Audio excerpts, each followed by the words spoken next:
అది చీకటి గది. టిక్ టిక్ అంటూ గడియారం మెల్లిగా శబ్దం చేస్తోంది. అర్ధరాత్రి 2:30. అతను మంచంపై పడుకున్నాడు. కానీ మెదడు నిద్రకు సిద్ధంగా లేదు. బంధించలేని ఆలోచన వలయంలో చిక్కుకున్నాడు. తలనొప్పి, గుండెల్లో బరువు, కళ్ళ కింద నల్లటి వలయాలు. ఇదంతా ఒక రాత్రి జరిగిన విషయం కాదు. నెలలు, సంవత్సరాలు గడిచిపోయాయి. ఏ మార్పు లేదు.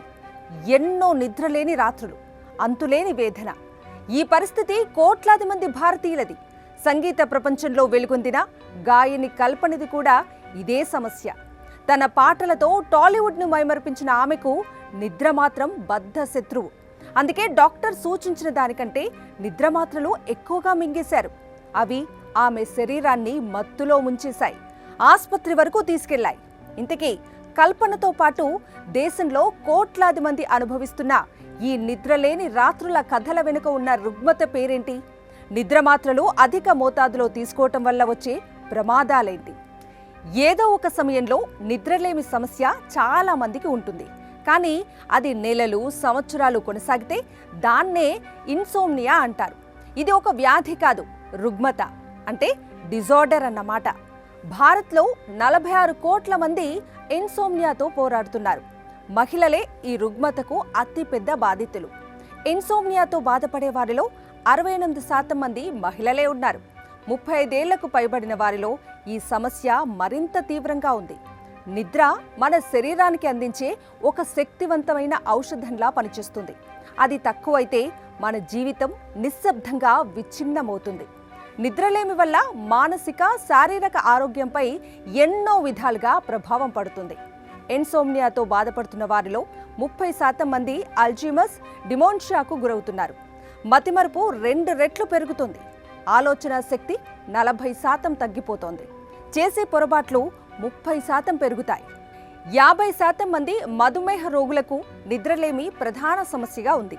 అటు 40% మంది అధిక రక్తపోటుతో బాధపడేవారు నిద్రలేమి బాధితులే. గుండెపోటు, స్ట్రోక్ ప్రమాదం 45% పెరుగుతుంది. నిద్ర సరిగ్గా లేకపోతే మెటబాలిజం మందగిస్తుంది, కొవ్వు పెరుగుతుంది. ఆరోగ్యకరమైన జీవనశైలి పాటించినా ఇన్సోమ్నియా ఉంటే బరువు తగ్గటం అసాధ్యం. నిద్రలేమి ఉన్న వారిలో డిప్రెషన్ రేటు 3% ఎక్కువగా ఉంటుంది. ఆత్మహత్య ఆలోచనలు 20% పెరుగుతాయని పలు అధ్యయనాలు చెబుతున్నాయి. సరిగ్గా నిద్రపట్టక చాలా మంది వ్యసనాలకు బానిసలవుతున్నారు. మద్యం, డ్రగ్స్ సేవించే వారిలో 60% మందికి తమకు ఇన్సోమ్నియా సమస్య ఉందనే విషయం కూడా తెలియదట. ఇదంతా ఒక కోణమైతే మరో కోణం చూస్తే ఖచ్చితంగా షాక్ అవుతారు. రోడ్డు ప్రమాదాల్లో 20% కేసులు నిద్రలేమితో ముడిపడినవే అంటే నమ్మగలరా? నిద్రలేమితో డ్రైవింగ్ చేసే వ్యక్తుల వల్లే ప్రమాదాలు పెరుగుతున్నాయని ప్రపంచ ఆరోగ్య సంస్థ నివేదికలు చెబుతున్నాయి. అంటే ఒక వ్యక్తి ఇన్సోమ్నియాతో బాధపడుతుంటే దాని ప్రభావం ఇతరులపైన పడుతుంది.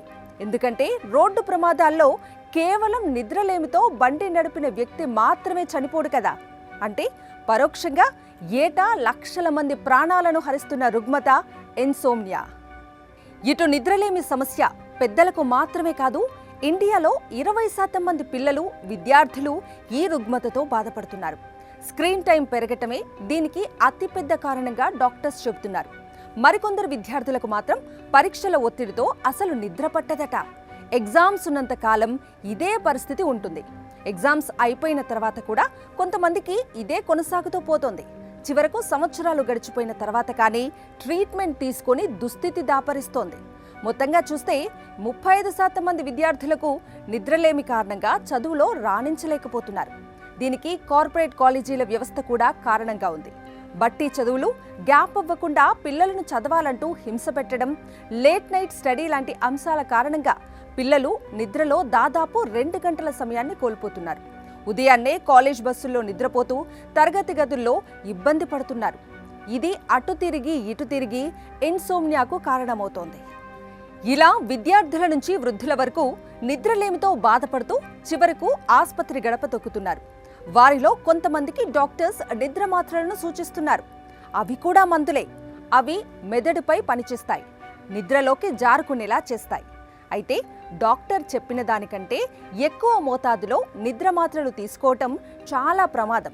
నిద్ర మాత్రలు మెదడులోని గాబా రిసెప్టర్స్ను ప్రేరేపించి మత్తును కలిగిస్తాయి. ఓవర్డోస్ తీసుకుంటే ఈ మత్తు మరింత బలంగా మారి మెదడు స్పందన మందగిస్తుంది. శరీర అవయవాలు నిదానంగా పనిచేయటం ప్రారంభిస్తాయి. కొన్నిసార్లు మెదడు పూర్తిగా స్పందించదు. ఆ సమయంలో కోమాలోకి వెళ్లే ప్రమాదం కూడా ఉంది. నిద్ర మాత్రలు నాడీ వ్యవస్థను కూడా పూర్తిగా నాశనం చేసే అవకాశాలు ఎక్కువగా ఉంటాయి.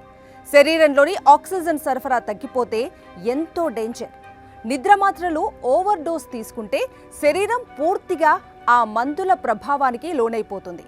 కాలేయం దెబ్బతింటుంది. కొన్ని సందర్భాల్లో ఊపిరి ఆగిపోయి మరణం కూడా సంభవించొచ్చు. మత్తుగా ఉండటం, స్పష్టంగా మాట్లాడలేకపోవటం, గుండె స్పందన రేటు తగ్గినట్టు అనిపించటం, కాళ్ళు చేతులు వణకటం లాంటి లక్షణాలు కనిపిస్తే వెంటనే డాక్టర్ని సంప్రదించాలి. డాక్టర్ సూచించిన మోతాదులోనే మాత్రలు వాడాలి. సింగర్ కల్పన ఓవర్డోస్ కారణంగానే ఈ పరిస్థితిని తెచ్చుకున్నారు.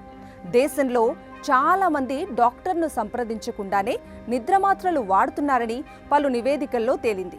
ప్రతి 5గురిలో ఒకరు నిద్ర మాత్రలు మింగుతున్నారని లెక్కలు చెబుతున్నాయి. ఈ లెక్కలన్నీ గమనిస్తే ఇండియా ఒక భారీ విపత్తులో మునిగి ఉందని అర్థం చేసుకోవచ్చు.